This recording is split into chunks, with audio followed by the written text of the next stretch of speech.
सपा महासचिव रामगोपाल यादव ने दोबारा व्योमिका सिंह और साथ ही एयर मार्शल भारती की जाति बताई है।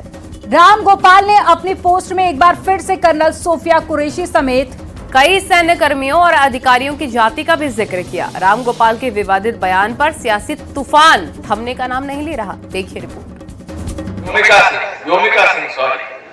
व्योमिका सिंह हरियाणा की जाति और एयर मार्शल भारती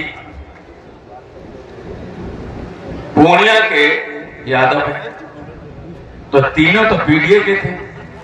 ये तो रहा सपा महासचिव रामगोपाल यादव का वो बयान, जिसके बाद सियासी गलियारों में हंगामा मच गया। लेकिन इसकी परवाह किए बिना रामगोपाल यादव ने दोबारा व्योमिका सिंह और एयर मार्शल भारती की जाति बताई। रामगोपाल ने अपनी पोस्ट में एक बार फिर कर्नल सोफिया कुरैशी समेत कई सैन्य कर्मियों और अधिकारियों की जाति का जिक्र किया।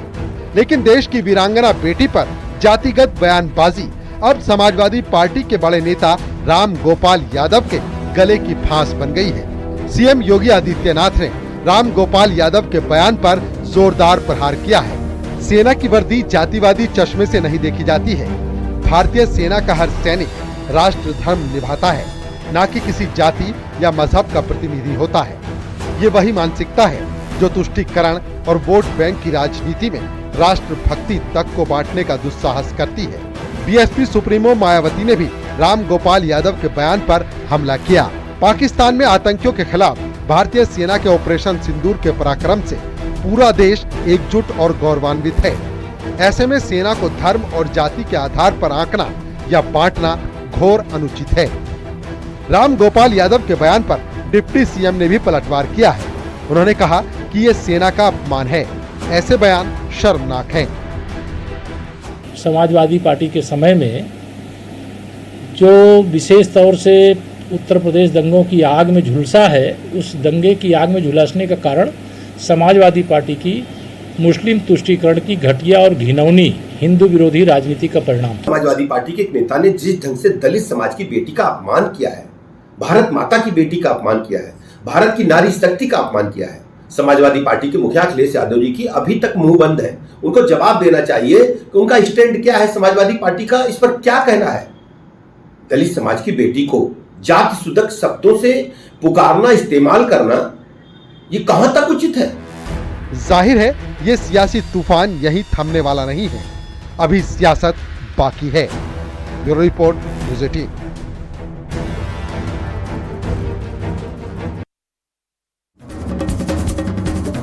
और इधर एसपी सांसद अवधेश प्रसाद ने भी रामगोपाल यादव के बयान का समर्थन किया और कहा कि उन्होंने बहुत तार्किक बात की है। वहीं रामगोपाल के बयान पर बीजेपी ने जमकर प्रहार किया। बीजेपी ने इसे सेना का अपमान बताया और माफी की मांग की है। आदरणीय प्रोफेसर रामगोपाल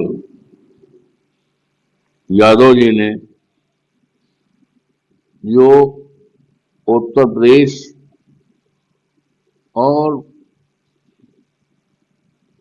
पूर्वी भारत के बारे में जात के संबंध को लेकर बात कही है, बहुत ही सच और तार्किक बात कही है और जिसमें किसी साक्ष्य की जरूरत नहीं। प्रोफेसर रामगोपाल यादव जी द्वारा उनको तो जो सेना की ब्रीफिंग होती थी उसमें पीडीए दिखने लगा। शर्म की बात है कि कोई इस प्रकार की राजनीति की बात करे। हमारी सेनाएं सब को लेकर के साथ चलती हैं, सब के लिए काम करती हैं, न किसी पीडीए के लिए, न किसी और ऐसी एक्रोनिम के लिए, किसी और ऐसे जातिगत समूह के लिए। मेरा पुनः सभी ऐसे नेताओं से अनुरोध है कि अपने शब्दों, अपने विचारों को संयम दें और हमारी सेनाओं के मनोबल को नीचा करने के लिए कोई भी। भारत की बेटी ने तब हमारे सभी लोगों का, सिर्फ महिलाओं का नहीं अपितु पूरे भारतवर्ष को लीड किया ऑपरेशन सिंदूर में।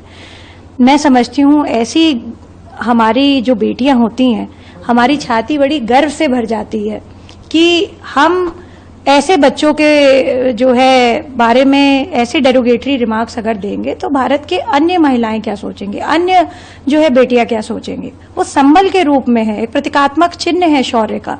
तो मैं समझती हूँ कि ये बहुत गलत बात है। उनकी पार्टी को, इंडी गठबंधन को, उनको स्वयं को इस पे किसी प्रकार की सफाई न देते हुए सीधा सीधा माफी मांगनी चाहिए। उधर लखनऊ में एसपी के दफ्तर पर कर्नल सोफिया के अपमान के विरोध में पोस्टर लगाया गया, जहां पर मध्य प्रदेश के मंत्री के बयान का विरोध किया गया और बीजेपी से माफी मांगने की मांग की गई। पोस्टर में क्या लिखा है अब आपको वो बताते हैं। दरअसल देखिए, पोस्टर में लिखा है कि हिंदू मुस्लिम के नाम पर न बटेंगे न बांट सकोगे। बताया जा रहा है कि एसपी नेता इखलाक ने ये पोस्टर लगवाया है और एमपी के मंत्री विजय शाह ने कर्नल सोफिया को लेकर विवादित टिप्पणी की थी।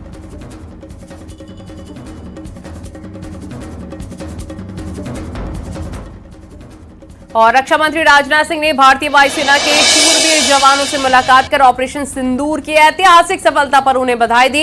ये ऑपरेशन भारत की सैन्य ताकत का एक नमूना बताया, जिसने दुश्मनों के होश उड़ा दिए और दुनिया को हमारी ताकत का एहसास कराया है। यही नहीं, भुज एयरबेस से रक्षा मंत्री राजनाथ सिंह की पाक को कड़ी चेतावनी भी रक्षा मंत्री ने दी है। आपको रिपोर्ट में दिखाते हैं।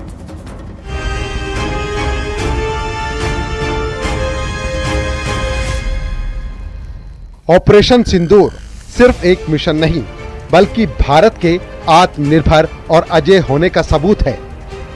स्वदेशी हथियारों से लैस हमारी सेना किसी भी चुनौती के लिए तैयार है। गुजरात में भुज एयरबेस पहुंचे रक्षा मंत्री राजनाथ सिंह ने जवानों का हौसला बढ़ाते हुए कहा कि आपने तो नाश्ते जितने समय में पाकिस्तान को निपटा दिया। भारतीय वायुसेना के लिए सिर्फ 23 मिनट यह काफी थे पाकिस्तान की सरजमी पर पल रहे आतंक के अजगर को कुचलने के लिए, और वह आपने करके दिखाया है।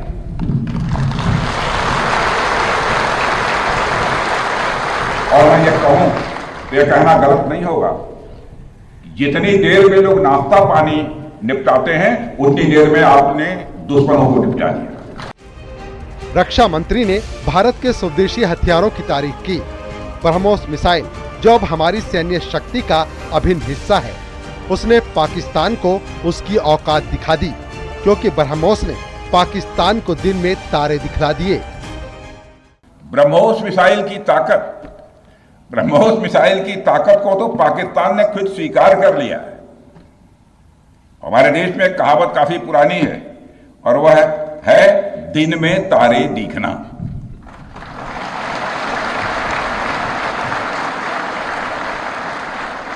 मगर भारत में बनी ब्रह्मोस मिसाइल ने पाकिस्तान को रात के अंधेरे में दिन का उजाला दिखा दिया है।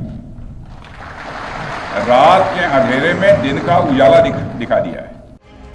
ऑपरेशन सिंदूर ने भारतीय वायुसेना की तेजी और सटीकता को दुनिया के सामने ला दिया। कम समय में दुश्मनों को करारा जवाब देकर हमारे वायु योद्धाओं ने इतिहास रच दिया। रक्षा मंत्री ने साफ शब्दों में कहा, ये तो बस ट्रेलर था। साथियों, एक और बात मैं यहां साफ कहना चाहूंगा कि ऑपरेशन सिंदूर अभी खत्म नहीं हुआ है। जो कुछ भी हुआ है वह सिर्फ एक ट्रेलर मात्र था। अब जब भी सही समय आएगा तो हम पूरी पिक्चर भी दुनिया को दिखाएंगे। भारतीय वायुसेना का ये पराक्रम हर देशवासी का सीना गर्व से चौड़ा कर रहा है। ऑपरेशन सिंदूर ने न सिर्फ दुश्मनों को सबक सिखाया, बल्कि दुनिया को बता दिया कि नया भारत किसी से कम नहीं है। Bureau report, news 18।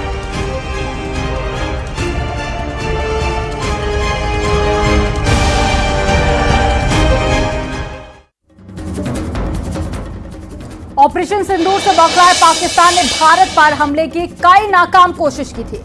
इन हमलों के जवाब में भारतीय सेना ने ब्रह्मोस मिसाइलों का इस्तेमाल किया था और इनके जरिए पाकिस्तान के सभी एयरबेस को नेस्तनाबूद कर दिया था। क्या आपको पता है भारत ने पाकिस्तान पर हमले में कितनी ब्रह्मोस मिसाइलों का इस्तेमाल किया? इस रिपोर्ट में देखिए।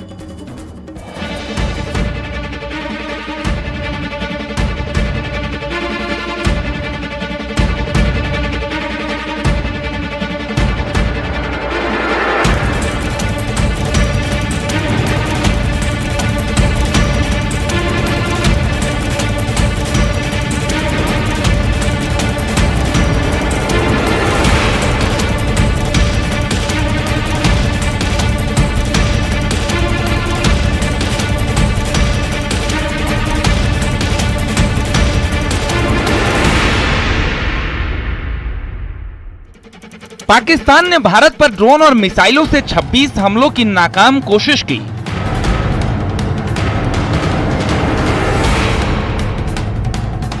तुर्की के ड्रोन और चीनी हथियारों के दम पर वो भारत को चुनौती देना चाहता था, लेकिन भारतीय डिफेंस सिस्टम ने दुश्मन की हर साजिश को धूल में मिला दिया।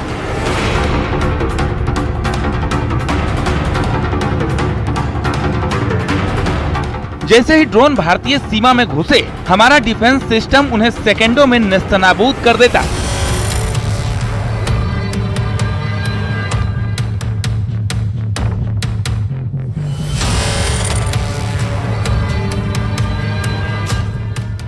जवाबी कार्रवाई में भारतीय वायुसेना ने ऑपरेशन सिंदूर के तहत पाकिस्तान के 13 में से 11 एयरबेसों को निशाना बनाया।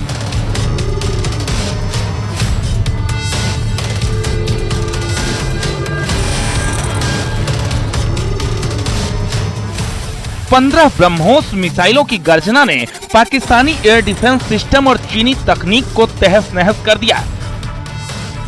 लाहौर के रडार स्टेशन से लेकर कई यूएवी और एक एयर सर्विलांस प्लेन तक पाकिस्तान ने सब कुछ खो दिया।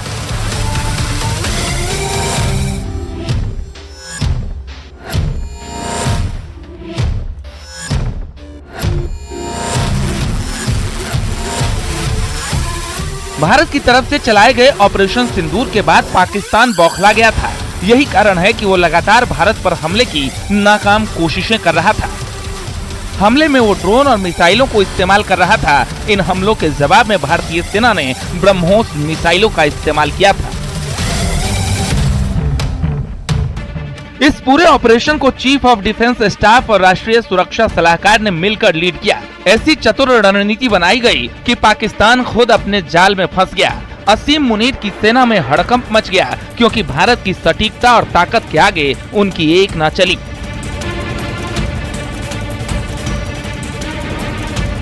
ऑपरेशन सिंदूर ने दुनिया को दिखा दिया कि भारत अब सिर्फ जवाब नहीं देता, बल्कि दुश्मन को उसकी भाषा में सबक सिखाता है।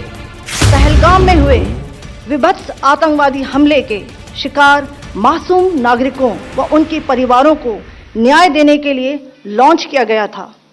इस कार्रवाई में 9 टेररिस्ट कैंप्स को टारगेट किया गया और पूरी तरह से इसे बर्बाद किया गया।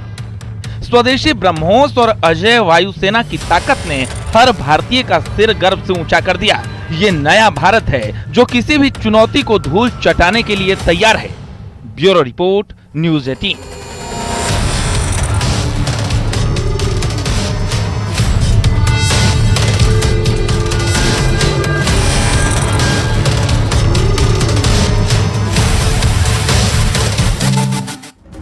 सीएम योगी ने आज श्रम विभाग की समीक्षा बैठक की है। इस दौरान सीएम योगी ने कहा कि श्रमिक और उद्योगपति एक दूसरे के पूरक हैं, न कि एक दूसरे के विरोधी।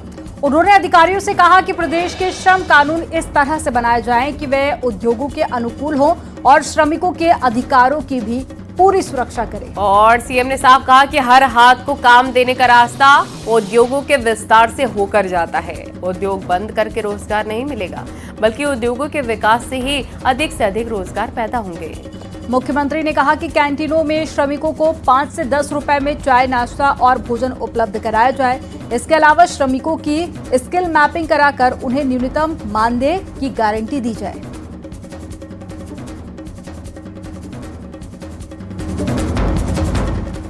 मुख्यमंत्री योगी आदित्यनाथ ने सिंचाई और जल संसाधन विभाग की भी उच्च स्तरीय समीक्षा बैठक की। इस दौरान उन्होंने अफसरों को 15 जून से पहले बाढ़ बचाव से जुड़े सभी कार्यों को पूरा करने के निर्देश दिए। और सीएम योगी ने नमामि गंगे और सिंचाई विभाग को यमुना की सफाई और नालों की टैपिंग के निर्देश भी दिए हैं। बैठक में उन्होंने नदी पुनरुद्धार अभियान को युद्ध स्तर पर चलाने, वरुणा नदी की सफाई कराने, रिवर फ्रंट का निर्माण कराने के साथ बाढ़ से बचाव के लिए नदियों की ड्रेजिंग और चैनलाइजेशन पर जोर दिया है।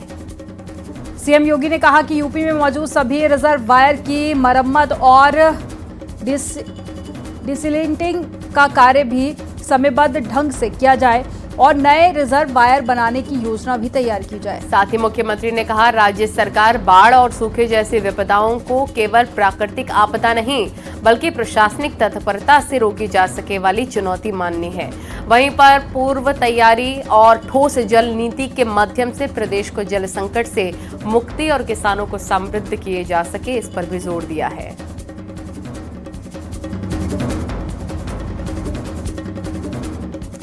और एक ऐसा बयान सामने आया है जिसने विपक्षी गठबंधन की ही नींव हिलाकर रख दी है। चिदम्बरम का ये बयान न सिर्फ इंडिया ब्लॉक बल्कि राहुल गांधी और कांग्रेस के लिए भी बड़ा झटका साबित हो सकता है। आपको रिपोर्ट में दिखाते हैं।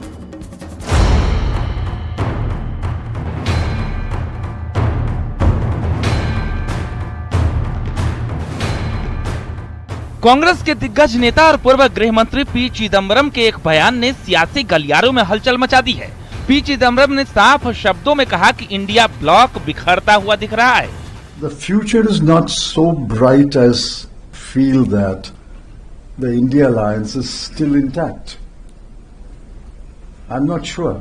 चिदम्बरम का ये बयान कांग्रेस और राहुल गांधी के लिए किसी बड़े घाव से कम नहीं है। जहां एक तरफ इंडिया ब्लॉक बीजेपी को चुनौती देने की बात करता रहा, वहीं चिदम्बरम ने खुलकर कहा कि ये गठबंधन टूट चुका है। चिदम्बरम के इस बयान ने विपक्षी नेताओं में ही खलबली मचा दी है। If you want to take on the formidable BJP machinery, in my experience and my reading of history, there has been no political party which is so formidably organized as the BJP.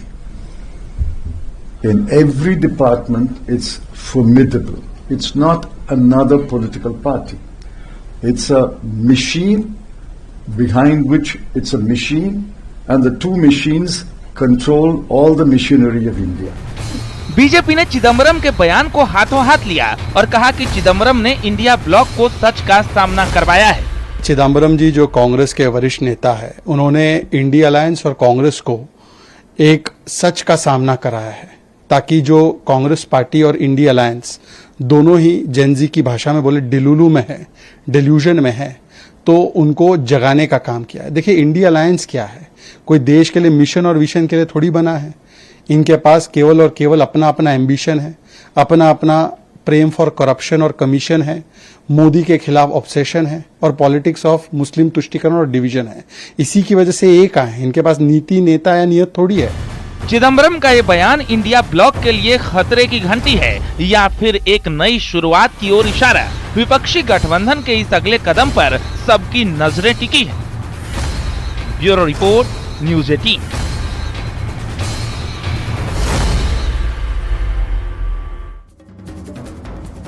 Vrindavan के बांके बिहारी मंदिर के लिए खुशखबरी है। Supreme court ने Banke Bihari corridor निर्माण को हरी झंडी दिखा दी है। अब मंदिर के खजाने से 5 एकड़ जमीन खरीदकर भव्य कॉरिडोर बनाया जाएगा, जो भक्तों के लिए आस्था का नया केंद्र बनेगा। देखिए, सुप्रीम कोर्ट ने यूपी सरकार को मंदिर के 500 करोड़ के खजाने से कॉरिडोर के लिए 5 एकड़ जमीन खरीदने की मंजूरी दे दी है। कोर्ट ने शर्त रखी है कि ये जमीन भगवान बांके बिहारी के नाम पर होगी। सुप्रीम कोर्ट ने इलाहाबाद हाई कोर्ट के उस आदेश को भी संशोधित किया जिसमें मंदिर के खजाने के इस्तेमाल पर रोक थी। संतों ने इस फैसले का स्वागत किया है। सुप्रीम कोर्ट का बहुत ही सुंदर स्वागत योग्य निर्णय आया है, जिसका हम लोग स्वागत करते हैं। और कॉरिडोर बनना चाहिए, क्योंकि आए दिन श्रद्धालुओं की संख्या बढ़ती जा रही है, हादसे होते हैं और उनमें व्यवस्था इस तरह से हो कि हमारी पौराणिक जो संस्कृति है वो भी बची रहे और कॉरिडोर का निर्माण हो। दरअसल यूपी सरकार मंदिर के खजाने से कॉरिडोर के लिए जमीन खरीदना चाहती थी, लेकिन मंदिर के गोस्वामियों ने इसका विरोध किया था। मामला हाईकोर्ट पहुंचा, जहां खजाने के इस्तेमाल पर रोक लग गई। इसके बाद याचिकाकर्ता ने सुप्रीम कोर्ट का रुख किया, जहां सुप्रीम कोर्ट ने कॉरिडोर निर्माण और रिसीवर के मुद्दे पर फैसला सुनाते हुए रास्ता साफ कर दिया। लेकिन गोस्वामी पक्ष इस फैसले से अचंभित है। माननीय सर्वोच्च न्यायालय सुप्रीम कोर्ट के माध्यम से ही हमको एक आदेश मिला हुआ था, जिसमें उच्च न्यायालय के लिए आदेश था कि मंदिर के गोस्वामी जो हैं ये इस केस के अंदर परमानेंट पार्टी हैं, इनको पार्टी बनाना चाहिए। और इस संदर्भ में वो आदेश हमने जो है हाई कोर्ट में लगा करके, और हम उसमें पार्टी की दरखास्त दिए हुए थे जिसके बाद में हमारी सुनवाई चल रही थी। सर्टन ये आदेश आना हमारे लिए जो है बहुत अचंभे की बात है। सरकार सिर्फ जमीन खरीदने के लिए मंदिर के खजाने का उपयोग कर सकती है। ये कॉरिडोर भक्तों को बेहतर सुविधाएं देगा और वृंदावन की रौनक को और बढ़ाएगा, साथ ही लाखों भक्तों की आस्था को नया आयाम देगा। Bureau report, news 18 UP Uttarakhand.